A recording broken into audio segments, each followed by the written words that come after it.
Alright, this is the final battle of the Saints in Armor series, Lutter on Barenberge.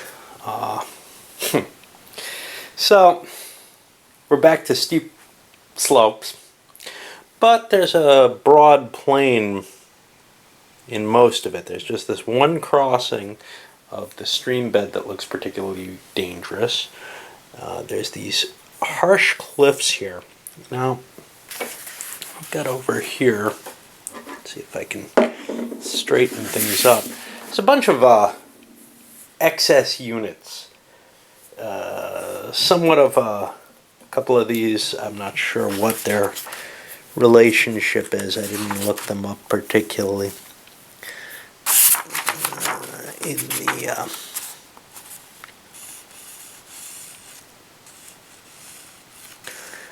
So some units that are mentioned in some of the history and not in all of it, and then some artillery which was apparently captured but from accounts doesn't seem to have actually been used in the battle. So what we're going to do, because I like taking the designer's historical interpretation the best, and there's another option, moving one wing to the other side of the battlefield instead. I'm going to put these in the bag with the other. There's an excess counter here. I think there was a misprint.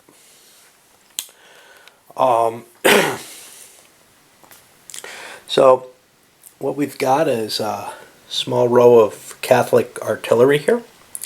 And then the Catholics divided into sort of the standard three wings, but there's an off-map wing that sometime during the game is going to come in somewhere over here from a right out flank.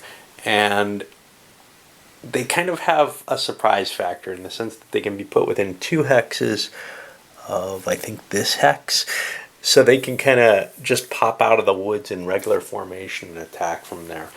That could be a real danger. Theoretically, the Danes shouldn't even be aware of their existence, but we'll see how the battle turns out. So the Catholic formation is broken up into, we got a cav wing here. These aren't all heavy infantry. These are cav units here. I've got the open orders on them because the game doesn't come with enough open order markers, and I don't want to pillage another game for them or use blank counters. I think it's going to clear up fairly quickly as the heavies go across here. We'll see. If I absolutely need to, I'll pull some out of somewhere else. We also have the problem up here at the heights of the hill. The Danes are also in open order. They don't have to be, but the reason I did this is because those cav aren't going to be able to charge down the hill the way it stands without taking a formation hit. And depending on what happens, they may want to be coming down around here to handle this cav wing. Huge infantry wing for the Catholics, and then another cav wing. Now what's kind of strange, two of these cav wings are listed. This one, right? Gronfeld's detachment is listed as an infantry wing. Now that has a heavy infantry in it over here, so that's okay, but a lot of cav. And then this right wing that's off map is listed as an infantry wing, even though it's all cav. I suspect that's probably a misprint. I'm going to play it as a cav wing. There's not a major difference there. It affects the continuation and preemption, and I usually forget about that modifier anyway, which might explain why I have so much trouble getting my units in order. Well, yeah. For the most part in the last battle, the cav weren't a problem, but I definitely forgot about that modifier. And now for the Danes, we have a very, very different situation. Well, it's not just Danes. There's actually about as many Germans as Danes, maybe more. They're set up in echelon. Okay, and it doesn't seem obvious that that's the case, but what it is each line is its own separate command. Now we saw in the last battle how painful that can become. So I suspect for the Danes it's going to be very troubling, especially if they take an advance. And historically, they broke the Bavarian troops, repulsed them, and then came charging back over the field. And then the difficulties of the echelon formation broke them apart. So we're in the same kind of likely scary scenario where I feel like I have to use the little play aid instead. I may end up trying to keep the Catholics on the map. We'll see with their command markers, because I think their commands are going to be more distinct. But it's going to be troublesome to keep apart who's what, as some intermingling might happen that's going to cause out of command units, etc. We got some musketeers up front, try to guard the crossing of the swamp, and then some heavy artillery here. One of the dangers that I saw in one of the other games, these artillery are all deployed. Now, the problem is they don't do much unless you're about ready to hit the enemy. The enemy's got a good chance of reforming from whatever damage your artillery are going to do, and you've got to screen them to march in. That's I'm not sure what to do there. I've got heavies here. I can't just oblique across, and I can't split the division because the command has to be within two spaces of each other. Now I can, to some extent, split across and use the artillery as part of my command while I'm crossing through the swamp. But once I penetrate that swamp, it's going to be a problem. And that's why the Danes are so far back, or the Protestants are so far back, is to stay out of range of that artillery fire. Once the crossing starts being made, once those guns are screened, then I can move forward and defend right at the slope, or near the slope, where the enemy is going to be disordered or in open order, which is essentially the same thing in this game. The only difference is when your formation's shaken, that's what I mean when I say disordered, when your formation's shaken and you move through bad terrain, you become formation broken. Open order can walk through it without a problem. So that's the formation you want to be in this.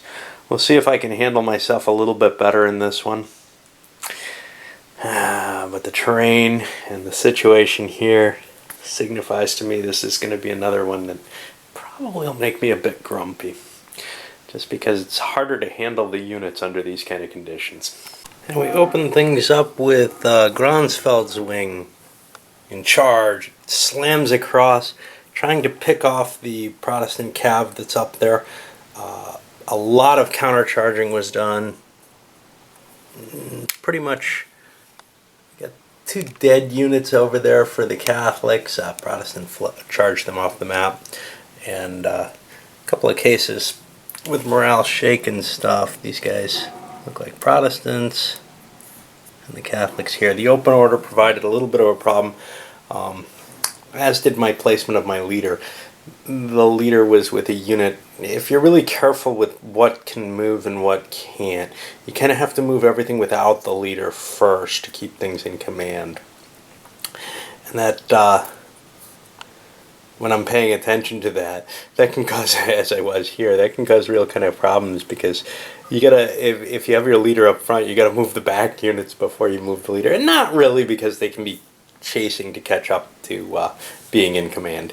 You can just really twiddle with the command system to play with things. But anyway, I moved them first, and they created kind of some channels for that final unit that were kind of a potential annoyance. I don't know. But anyway, it looks to me like the Protestants are winning the Cav battle over on this flank at this point. And even though the Catholics have more in make ready than the Protestants do, you alternate if you can. So the Protestants got the next move with their first echelon, and I used that in make ready. I couldn't get into receive charge, and I kind of had questions about that. Ooh, I gotta fire this cannon. Not that I won't get another chance, but I should probably try doing something with it. Like, I can actually angle it. I'm thinking about trying to suppress those guns. They're gonna return fire this way. Anyway, I use that to try to rally some of those cav over there. Now this is weird because he's actually stacked with the wrong unit, isn't he? No. I want to make sure he's stacked with a first echelon unit. I couldn't move this up because that's second echelon. Jeez. I'm gonna make sure I didn't rally a second echelon unit. Yeah, I did.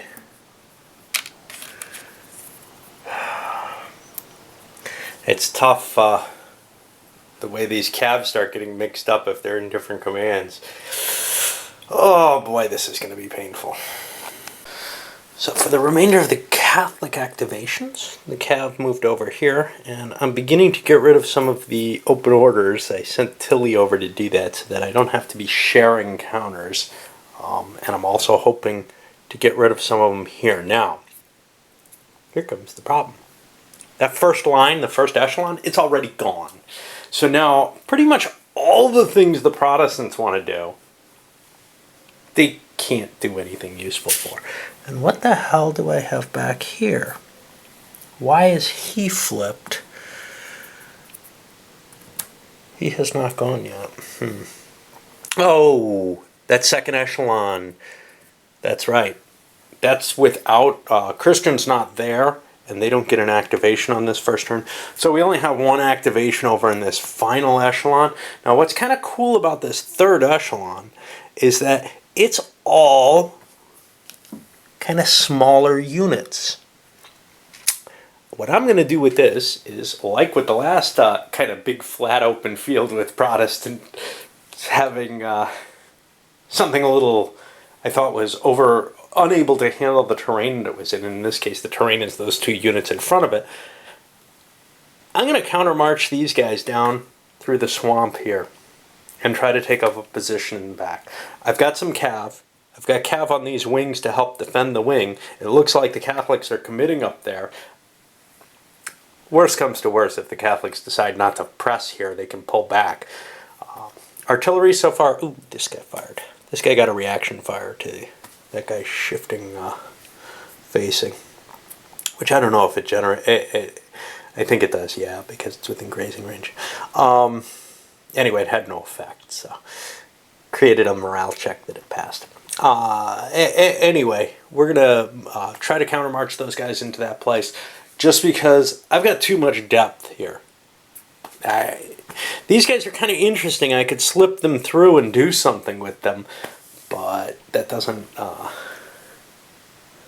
think I've got enough units, and this is the only stuff that's strong, that's mobile enough that I could send it around this way. Of course, it may mean putting that into open. It does mean putting that into open order, but that just came to me, and managed to get 3 activations there, moving them into make ready at the end.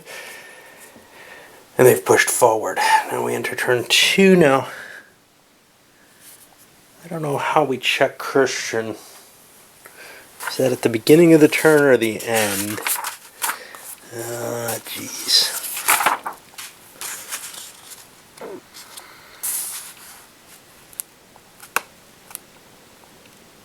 At the beginning of turn 2. Okay. Let's see if he comes in. And it looks like we're not going to get him this turn. No. I think that means he automatically comes in next turn from the way that is written. So we'll do that. Alright, I'm going to load this one up. We've started the battle. Gone through kind of the setup stage of it, as it were. I'm going to see how quickly the Protestants can react. Because there's definitely... If they can't get this moving to push the Catholics back, this is going to be a problem. This, well, the Cav side is kind of disrupted. Neither side's really ready to take advantage of that. But then we've got kind of a tricky situation with these guys passing around the back. Now, next time these guys are activated, I have to run the rear up forward first before I can move these out of command units, or else they'll turn around and run back to him. Just one of the sort of little quirks of the way this works, where normally you establish command all at once with a unit, but you don't do that in this system. All right, up it goes.